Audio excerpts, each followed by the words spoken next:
வீட்டில் தோசை மாவு இல்லாத நேரத்தில் ஒரு கப் ரவையை வச்சு அருமையான மசாலா குழிப்பணியாரம் எப்படி செய்கிறதுன்னு தான் பார்க்க போகிறோம். இது குழிப்பணியாரமாக மட்டும் இல்லாமல் தோசையாக கூட ஊற்றி சாப்பிட்லாம். இது கூட தேங்காய் சட்னி, தக்காளி சட்னி வச்சு சாப்பிட்டா அருமையாக இருக்கும். Hello friends, welcome to Suji's kitchen. இப்போ தான் நம்ம சேனலை ஃபஸ்ட் டைம் பார்க்குறீங்கன்னா சப்ஸ்கிரைப் பண்ணிக்கோங்க. வீடியோ பிடிச்சிருந்தா லைக் பண்ணுங்கள். வாங்க வீடியோக்குள்ளே போகலாம். ஃபஸ்ட்டு இந்த ரெசிபியை பண்ணுறதுக்காக பாத்திரத்தில் ஒரு கப் அளவுக்கு ரவை எடுத்துக்கோங்க. இது வறுத்த ரவை, வறுக்காத ரவை எது வேணாலும் சேர்த்துக்கலாம். கூடவே ரவை மூழ்கிற அளவுக்கு சுடு தண்ணி சேர்த்துக்கோங்க. சுடு தண்ணி தான் சேர்க்கணுன்னு இல்லை, பச்சை தண்ணி கூட சேர்த்துக்கலாம். தண்ணி சேர்த்ததும் ஒரு முறை நல்லா மிக்ஸ் பண்ணி விட்டுக்கோங்க. தண்ணி அதிகமாக சேர்க்கக்கூடாது, ரவை மூழ்கிற அளவுக்கு தான் சேர்க்கணும். அப்போ தான் கரெக்டாக இருக்கும்.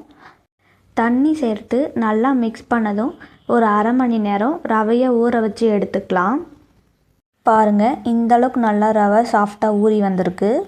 இதை கரண்டிலே நல்லா மசிச்சு எடுத்துக்கலாம். மிக்சியில் போட்டு அரைக்கணும்னு இல்லை. கரண்டிலே இந்தளவுக்கு நல்லா மசிச்சு விட்டதும் இந்த ஸ்டேஜில் அரை கப் அளவுக்கு கோதுமை மாவு சேர்த்துக்கலாம்.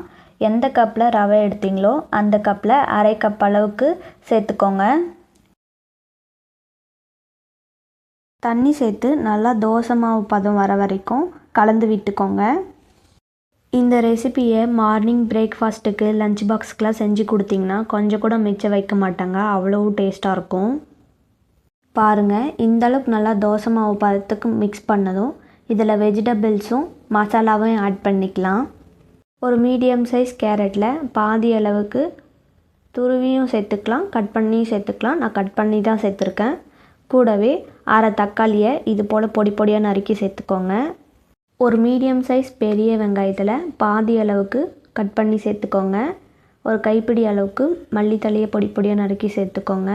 காரத்துக்காக ஒரு பச்சை மிளகாவையும் சேர்த்துக்கலாம். ஒரு கொத்து கருவேப்பிலையும் பொடி பொடியாக நறுக்கி சேர்த்துக்கோங்க. 1/4 டேபிள் ஸ்பூன் அளவுக்கு ஆப்ப சோடா சேர்த்துக்கோங்க. ஆப்ப சோடா ஆப்ஷனல் தான், வேணும்னா சேர்த்துக்கலாம், வேண்டாம்னா விட்டுடலாம். அரை டேபிள் ஸ்பூன் அளவுக்கு உப்பு சேர்த்துக்கோங்க. அரை டேபிள் ஸ்பூன் அளவுக்கு கரம் மசாலா, ஒரு டேபிள் ஸ்பூன் அளவுக்கு மிளகாய்த்தூள் சேர்த்துக்கோங்க. பச்சை மிளகாய் சேர்த்ததுனால ஒரு டேபிள் ஸ்பூன் அளவுக்கு மட்டும் மிளகாய்த்தூள் சேர்த்துக்கோங்க. இது எல்லாத்தையும் சேர்த்ததும் மாவோடு நல்லா மிக்ஸ் பண்ணி விட்டுக்கோங்க. மாவு நல்லா மிக்ஸ் பண்ணதும் இதை ஒரு 10 நிமிஷம் ஊற வச்சு எடுத்துக்கலாம். 10 நிமிஷம் நல்லா ஊறினதும் இப்போ குழிப்பணியார சட்டியை சூடுபடுத்திக்கலாம். நல்லா சூடானதும் எல்லா குழியிலையும் எண்ணெய் சேர்த்துக்கோங்க. எண்ணெய் சேர்த்ததும் நம்ம கரைச்சி வச்சுருக்கிற மாவை எல்லா குழியிலையும் சேர்த்துக்கலாம்.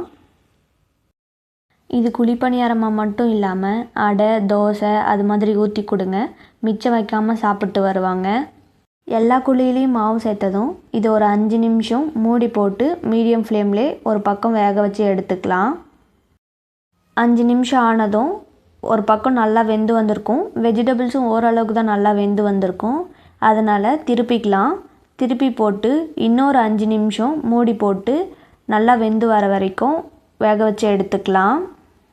இந்த ரெசிபியை வாரத்தில் ஒரு முறையாச்சும் செஞ்சு கொடுங்க. குழந்தைங்கள்லேருந்து பெரியவங்க வரையும் நல்லா விரும்பி சாப்பிடுவாங்க.